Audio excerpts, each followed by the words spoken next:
नमस्कार, जोगरी दी खबरें सुनदा स्वागत है। मैं तुंदे कन्नै तारिका मार्जन और नजर पाचे आज दी सुर्खियों पर। राहुल गांधी की मिली जमानत, 13 अप्रैल की होग अगली सुनवाई। प्रियंका गांधी दे कन्नै पुज्जे है सूरत कोर्ट।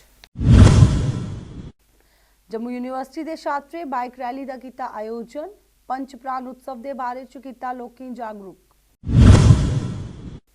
गला रोंदिए बेटी दी कीती हत्या, पत्नी कन्नै होई ही लड़ाई। जम्मू कश्मीर च कोरोना दे 20 नवे मामले आए सामने, 149 पुज्जा आंकड़ा। फिर बदलिया मौसम का मिजाज, प्रदेश के कई इलाके च बरखा ते बर्फबारी के आसार। हुण समाचार विस्तार कन्नै। थल्ली अदालत के फैसले की कांग्रेस नेता राहुल गांधी उन्हें सूरत की सेशंस कोर्ट च चुनौती दी दी है। अज राहुल गांधी की सूरत कोर्ट द्वारा जमानत दे दी है। हूँ 13 अप्रैल की अगली सुनवाई होग ते राहुल गांधी का अगली सुनवाई च मौजूद रोना बड़ा गै जरूरी नहीं है। सूरत की अदालत द्वारा राहुल गांधी के खिलाफ मानहानि मामले च प्रतिवादी कन्नै 10 अप्रैल तक जवाब दाखिल करने की आख्या है। राहुल गांधी भी सुनवाई लिए सूरत कोर्ट पुजे। हालांकि अदालत द्वारा राहुल गांधी की उस दिन जमानत भी दे दी ही, लेकिन सजा के अमल उपर 3 दिन रोकी लैते दा हा ताकि उधर उपरी अदालत च अपील दाखिल करी सकन। सूरत की अदालत की ओर दा दोषी ठहराए जाने के बाद लोकसभा सचिवालय द्वारा 24 मार्च की एक अधिसूचना जारी कर राहुल गांधी की संसदीय सदस्य का अयोग्य घोषित कर उड़िया। जम्मू यूनिवर्सिटी के छात्रों द्वारा पंच प्राण उत्सव के बारे च सारे गी दसने लिए एक बाइक रैली का आयोजन किया गया। इस दौरान बड़ी गई संख्या च छात्रों द्वारा इस रैली च शामिल हुए। इस मौके पर बोलते उन्हें आख्या कि पंच प्राण उत्सव जोड़ा कि 5 दा 7 अप्रैल दिन लिए आयोजित किया जा करता है। ये सारे गी ज़्यादा कोला ज़्यादा भाग लेना चाहिए ताकि सारे गी सरकार द्वारा किए जा करदे कम्मे दे बारे पता चली सके। 5 पर्व का जो एक प्रोग्राम जम्मू विश्वविद्यालय के अंदर हो रहा है और जो हमारे नहीं प्रधानमंत्री हैं उनका ये इनिशिएटिव है। हमारे नहीं जो जम्मू यूनिवर्सिटी के वाइस चांसलर हैं उन्होंने ये इनिशिएटिव लिया है कि प्रधानमंत्री की जितनी भी योजनाएं हैं और जो उनका यानी कि विकास का जो उनका है कि भारत के अंदर जो विकास होना चाहिए, जम्मू यूनिवर्सिटी के अंदर भी 5 तारीख से लेकर 7 तारीख तक वो जो के ना प्रोग्राम वो वहाँ पे लेकिन ऑर्गेनाइज हो रहा है। आज उसी की शेप में हम लोग यहाँ पे लेकिन फ्लैश मॉब निकाल रहे हैं कैंपस के अंदर ही हमारे जितने भी स्टूडेंट्स हैं, और हम सबको एक मैसेज फॉरवर्ड करना चाहते हैं कि ये जो प्रोग्राम है 5 तारीख से लेकर 7 तारीख तक जो लेकिन कैंपस के अंदर हो रहा है सारे उसमें आए और लेकिन पार्टिसिपेट करें। जय हिंद, जय भारत। एसएसपी कुपवाड़ा युगल मनासू ने एक संवाददाता सम्मेलन की संबोधित करते हुए आख्या कि कुलगाम च मुहम्मद इकबाल द्वारा अपनी पत्नी दे कन्ने लड़ाई के बाद अपनी कुड़ी का गला दबाइए ओदी हत्या करुड़ी ही ते दोबारा उसी शहर च ले जाइए ओदा गला कट्टिए इन्ना बड़ा अपराध जेड़ा किया है। ते इस अपराध के बाद जो पुलिस द्वारा उसी पूछताछ की ते उन्हें अपना जुर्म कबूल लिया है, जिसके बाद पुलिस द्वारा ओदे ऊपर मामला दर्ज करी कार्रवाई शुरू की जा करती है। बच्ची का जो लाश मिलती है हमें खुरामा गांव जो Lolab police station Lolab area में है और पुलिस स्टेशन लालपुरा का एरिया पड़ता है। वहाँ पे एक लकड़ी के शेड में जिसमें हम लकड़ी स्टोर करके रखते हैं वहाँ पे एक डेड बॉडी मिलती है।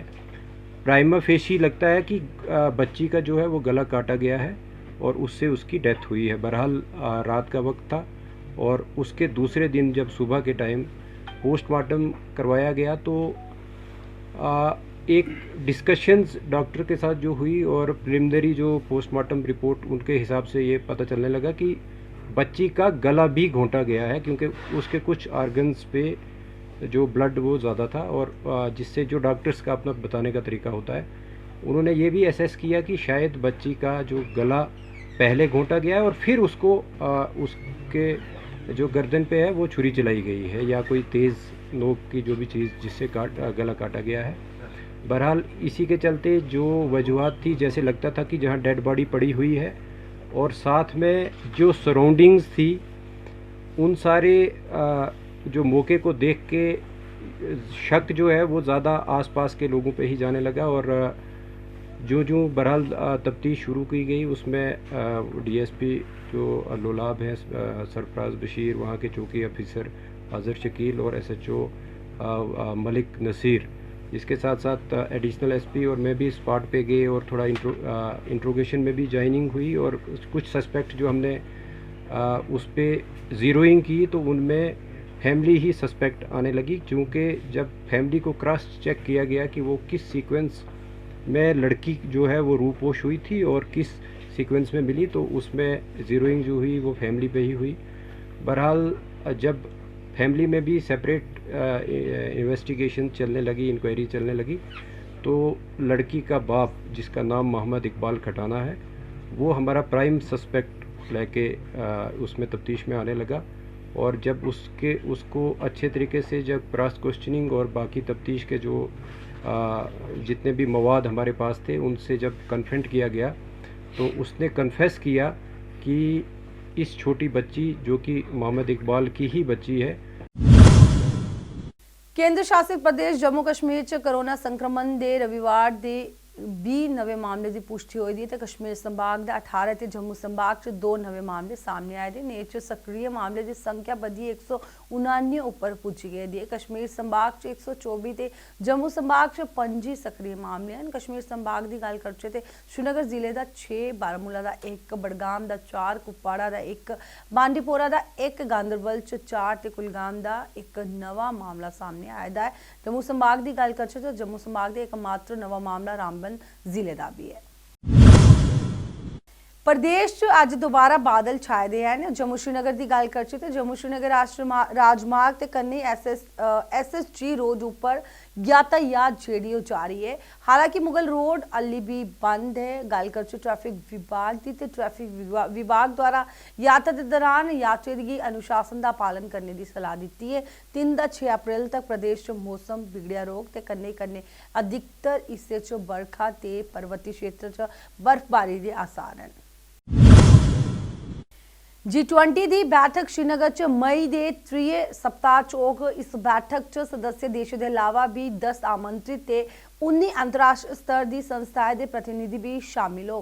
बैठक 2 दिन की होग ते कन्नै प्रतिनिधियों लिए 4 दिन का कार्यक्रम जोड़ा प्रस्तावित है। इहदे च उन्हें अनुच्छेद 370 हटाए जाने के बाद जम्मू कश्मीर के विकास की सच्चाई भी दसने की कोशिश होग ते कन्नै अलग अलग पर्यटन स्थलों के दौरे का कार्यक्रम भी प्रस्तावित हो। जम्मू संभाग के कन्नै लगदे जिला सांबा च पुलिस की एक बड़ी कामयाबी मिली है। विजयपुर के रक बरोटिया इलाके च एम्स के उपरी क्षेत्र च पुलिस द्वारा हथियारे की खेप बरामद की है। SSP सांबा बेनाब दोष ने दस्सिया कि विजयपुर के रख बरोटिया इलाके च एक संदिग्ध वस्तु के बारे च सूचना मिली है। पुलिस की टीम मौके पर पुजी। बम निरोधक दस्ते की भी बुलाया गया। जांच 3 पिस्टल, 4 ग्रेनेड, 6 मैगजीन ते 48 राउंड बरामद किए गए हैं। At 7:15 a.m. information was received at police station Bijaypur that one suspicious object is lying at Rakh Barotiya, about half kilometer towards south of National Highway. And upon this, police party headed by SHO and STPO rushed to the spot. Additional SP Samba also rushed to the spot, found object lying there. Bomb disposal squad was called in. Object was checked and it is found that 3 pistols, 4 grenades, 6 magazines and 48 rounds have been recovered. FIR has been registered at police station Bijaypur and further investigation has been started. Sir किस तरह से ये क्या लगता है किस तरह से ये पैकेट यहाँ पहुँचा sir? It cannot be said anything with certainty as of now. Investigation has been started and anything if revealed will be shared with you all. Bandipora च पर्यटन की बढ़ावा देने लिए वुलर झील के किनारे नॉन मोटरेबल वॉकवे का निर्माण किया गया। ये उपर डिप्टी कमिश्नर बांडीपुरा अवैस अहमद द्वारा आख्या गया कि यह प्रोजेक्ट जोड़ा है 15 करोड़ की लागत करने ज़्यादा है तो ये पर्यटकों की ज़्यादा नज़ारा दिखने मिला। इस दौरान डिप्टी कमिश्नर बांडीपुरा द्वारा ये उपर अधिक जानकारी दी गई। देखिए बुलर के चारों तरफ एक वॉकवे बनाने का जो एक एम्बिशियस प्रोजेक्ट है, इस पे शुरुआत की गई है। ये हमारा फेज़ फर्स्ट है, जिसमें बनियारी का इलाका जो है उसमें ये वॉकवे बनाया जा रहा है।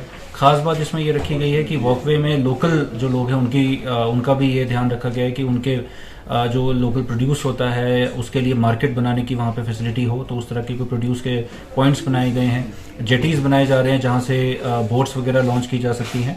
और ये टोटल वॉकवे जो है 15 करोड़ से ज़्यादा का ही प्रोजेक्ट है। और आने वाले टाइम में आप देखेंगे कि ये ना सिर्फ टूरिज्म को बूस्ट करेगा बल्कि जो लोकल लोग हैं उनको एक एम्प्लॉयमेंट अपॉर्चुनिटी भी प्रोवाइड करेगा। और साथ ही साथ में जो हमारे टूरिस्ट हैं उनको भी एक अच्छा नज़ारा जो है वो बुलर के ज़्यादा करीब जाके उस वॉकवे की वजह से मिलेगा। ਅੱਜ ਦੀ ਡੋਗਰੀ ਖਬਰਾਂ 'ਚ ਬਸ ਇੰਨਾ ਹੀ। ਮਿਗੀ ਦਿਓ ਇਜਾਜ਼ਤ। ਨਮਸਕਾਰ।